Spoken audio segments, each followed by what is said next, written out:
राधे राधे। जय श्री कृष्णा। आज मैं श्रीमद् भागवत गीता का अध्याय नंबर 6 का सीरियल नंबर 8 को पढ़ रहा हूँ। इसके अंदर श्री कृष्ण जी ने हरिदास के जन्म के बारे में बताया है। इसका सुप्रसिद्ध उदाहरण भगवान चैतन्य ने प्रस्तुत किया, जिन्होंने ठाकुर हरिदास को अपने परम प्रिय शिष्य के रूप में स्वीकार किया। यद्यपि हरिदास का जन्म एक मुसलमान परिवार में हुआ था, किंतु भगवान चैतन्य ने उन्हें नामाचार्य की पदवी प्रदान की, क्योंकि वे प्रतिदिन नियम पूर्वक 3 लाख भगवान के पवित्र नामों हरे कृष्ण कृष्ण कृष्ण हरे हरे, हरे राम राम राम हरे हरे का जप करते थे। और चूंकि वे निरंतर भगवान के पवित्र नाम का जप करते रहते थे, अतः यह समझा जाता है कि पूर्व जन्म में उन्होंने शब्द ब्रह्मा नामक वेद वर्णित कर्म कांडों को पूरा किया होगा। अतएव जब तक कोई पवित्र नहीं होता, तब तक कृष्ण भावनामृत के नियमों को ग्रहण नहीं करता या भगवान के पवित्र नाम हरे कृष्ण का जप नहीं कर सकता।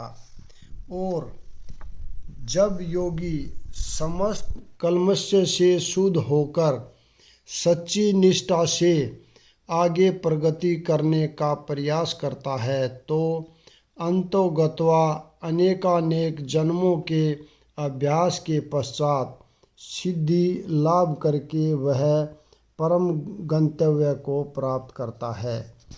सदाचारी, धनवान या पवित्र कुल में उत्पन्न पुरुष योगाभ्यास के अनुकूल परिस्थिति से सचेष्ट हो जाता है। अतः वह दृढ़ संकल्प करके अपने अधूरे कार्य को करने में लग जाता है, और इस प्रकार वह अपने को समस्त भौतिक कल्मश से शुद्ध कर लेता है। समस्त कल्मश से मुक्त होने पर उसे परम सिद्धि कृष्ण भावनामृत प्राप्त होती है। कृष्ण भावनामृत ही समस्त कल्मश से मुक्त होने की पूर्ण अवस्था है। इसकी पुष्टि भगवत गीता में हुई है। अनेक जन्मों तक पुण्य कर्म करने से जब कोई समस्त कल्मश तथा मोह में द्वंद्वों से पूर्ण मुक्त हो जाता है, तभी वह भगवान की दिव्य प्रेमा भक्ति में लग पाता है। योगी पुरुष तपस्वी से, ज्ञानी से तथा काम कर्मी से बढ़कर होता है। अतः हे अर्जुन, तुम सभी प्रकार से योगी बनो। जब हम योग का नाम लेते हैं, तो हम अपनी चेतना को परम सत्य के साथ जोड़ने की बात करते हैं। विविध अभ्यासकर्ता इस पद्धति को ग्रहण की गई विशेष विधि के अनुसार विभिन्न नामों से पुकारते हैं। जब यह योग पद्धति सकाम कर्मों से मुख्यतः संबंधित होती है, तो कर्म योग कहलाती है। जब यह चिंतन से संबंधित होती है, तो ज्ञान योग कहलाती है। और जब यह भगवान की भक्ति से संबंधित होती है, तो भक्ति योग कहलाती है। भक्ति योग या कृष्ण भावनामृत समस्त योगों की परम सिद्धि है, जैसा कि अगले श्लोक में बताया जाएगा। भगवान ने यहाँ पर योग की श्रेष्ठता की पुष्टि की है, किंतु उन्होंने इसका उल्लेख नहीं किया कि यह भक्ति योग से श्रेष्ठ है। भक्ति योग पूर्ण आत्मज्ञान है, अतः इससे बढ़कर कुछ भी नहीं है। आत्मज्ञान के बिना तपस्या अपूर्ण है। परमेश्वर के प्रति समर्पित समर्पित हुए बिना ज्ञान योग भी अपूर्ण है। सकाम कर्म भी कृष्ण भावनामृत के बिना समय का अपव्यय है। अतः यहाँ पर योग का सर्वाधिक प्रशंसित रूप भक्ति योग है और इसकी अधिक व्याख्या अगले श्लोक में की गई है। और समस्त योगियों में से जो योगी अत्यंत श्रद्धापूर्वक मेरे प्राण हैं, अपने अंतकरण में मेरे विषय में सोचता है और मेरी दिव्य प्रेमा भक्ति करता है, वह योग में मुझसे परम अंतरंग रूप में युक्त रहता है और सबों से सर्वोच्च है। यही मेरा मत है। यहाँ पर भजते शब्द महत्वपूर्ण है। भजते भज धातु से बना है जिसका अर्थ है सेवा करना। अंग्रेजी शब्द वर्शिप यानी पूजन से यह भाव व्यक्त नहीं होता, क्योंकि इससे पूजा करना, सम्मान दिखाना तथा योग्य का सम्मान करना सूचित होता है, किंतु प्रेम तथा श्रद्धापूर्वक सेवा तो श्री भगवान के निर्मित है। किसी सम्मानीय व्यक्ति या देवता की पूजा न करने वाले को अशिष्ट कहा जा सकता है, किंतु भगवान की सेवा न करने वाले को की तो पूरी तरह भर्त्सना की जाती है। प्रत्येक जीव भगवान का अंश स्वरूप है और इस तरह प्रत्येक जीव को अपने स्वभाव के अनुसार भगवान की सेवा करनी चाहिए। ऐसा न करने से वह नीचे गिर जाता है। भागवत पुराण में इसकी पुष्टि इस प्रकार हुई है।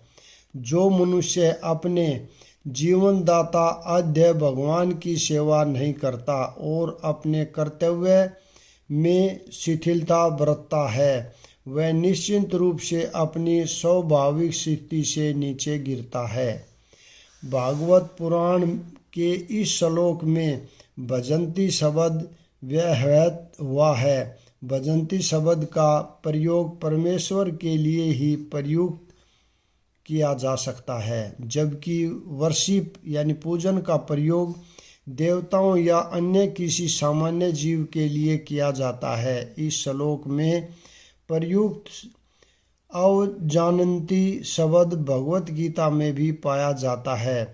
अवजानन्ति माम मूढ़ा, केवल मूर्ख तथा धूर्त भगवान कृष्ण का उपास करते हैं। ऐसे मूर्ख भगवत भक्ति की प्रवृत्ति न होने पर भी भगवत गीता का भाष्य कर बैठते हैं।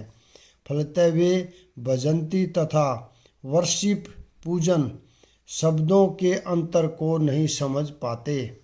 भक्ति योग समस्त योगों की परिणति है। अन्य योग तो भक्ति योग में भक्ति तक पहुँचने के साधन मात्र हैं। योग का वास्तविक अर्थ भक्ति योग है।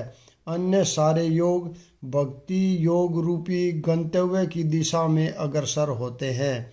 कर्मयोग से लेकर भक्ति योग तक का लंबा रास्ता आत्म साक्षात्कार तक जाता है।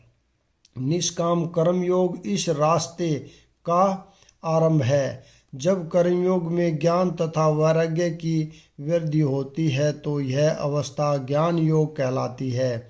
जब ज्ञान योग में अनेक भौतिक विधियों से परमात्मा के ध्यान में वृद्धि होने लगती है और मन उन पर लगा रहता है तो इसे अष्टांग योग कहते हैं। इस अष्टांग योग को पार करने पर जब मनुष्य श्री भगवान कृष्ण के निकट पहुंचता है तो यह भक्ति योग कहलाता है। यथार्थ में भक्ति योग की चरम लक्ष्य है, किंतु भक्ति योग का सूक्ष्म विश्लेषण करने के लिए अन्य योगों को समझना होता है। अतः जो योगी प्रगतिशील होता है वह शाश्वत कल्याण के सही मार्ग पर रहता है। जो किसी एक बिंदु पर दृढ़ रहता है और आगे प्रगति नहीं करता वह कर्म योगी, ज्ञान योगी, ध्यान योगी, राज योगी, हठ योगी आदि नामों से पुकारा जाता है। यदि कोई इतना भाग्यशाली होता है कि भक्ति योग को प्राप्त हो सके तो यह समझना चाहिए कि उसने समस्त जीवों को पार कर लिया है। अतः कृष्ण भावना भावित होना योग की सर्वोच्च अवस्था है। ठीक उसी तरह जैसे कि हम यह कहते हैं कि विश्व भर के पर्वतों में हिमालय सबसे ऊंचा है, जिसकी सर्वोच्च चोटी एवरेस्ट है।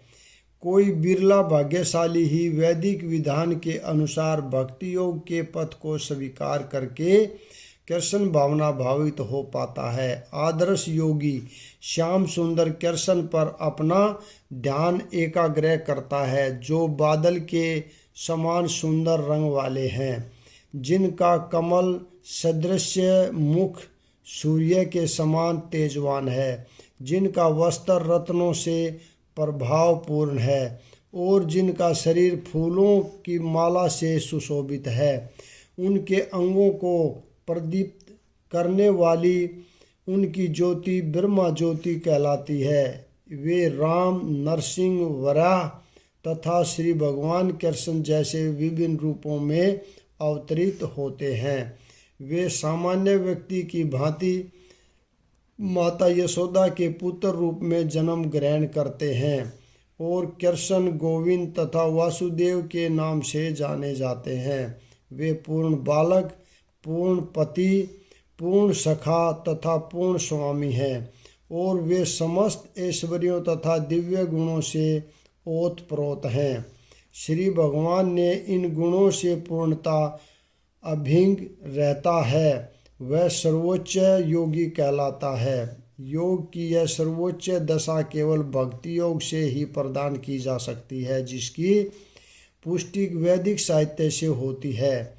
जिन महात्माओं के हृदय में श्री भगवान तथा गुरु में परम श्रद्धा होती है, उनमें वैदिक ज्ञान का संपूर्ण तात्पर्य स्वतः प्रकाशित हो जाता है। भक्ति रस्य भजनम। भक्ति का अर्थ है भगवान की सेवा, जो इस जीवन में या अगले जीवन में भौतिक लाभ की इच्छा से रहित होती है। ऐसी प्रवृत्तियों से मुक्त होकर मनुष्य को अपना मन परमेश्वर में लीन करना चाहिए। नष्कर्म्य का यही प्रयोजन है। ये सभी कुछ ऐसे साधन हैं जिनसे योग की परम ससिद्धिमी अवस्था भक्ति या कृष्ण भावनामृत को संपन्न किया जा सकता है। इस प्रकार श्रीमद् भगवद गीता के 6 अध्याय ध्यान योग का भक्ति वेदांत तात्पर्य पूर्ण हुआ। अगला हम कल पढ़ेंगे अध्याय नंबर 7। यहाँ पर 6 अध्याय समाप्त हो चुके हैं, कल पढ़ेंगे। राधे राधे, जय श्री कृष्ण।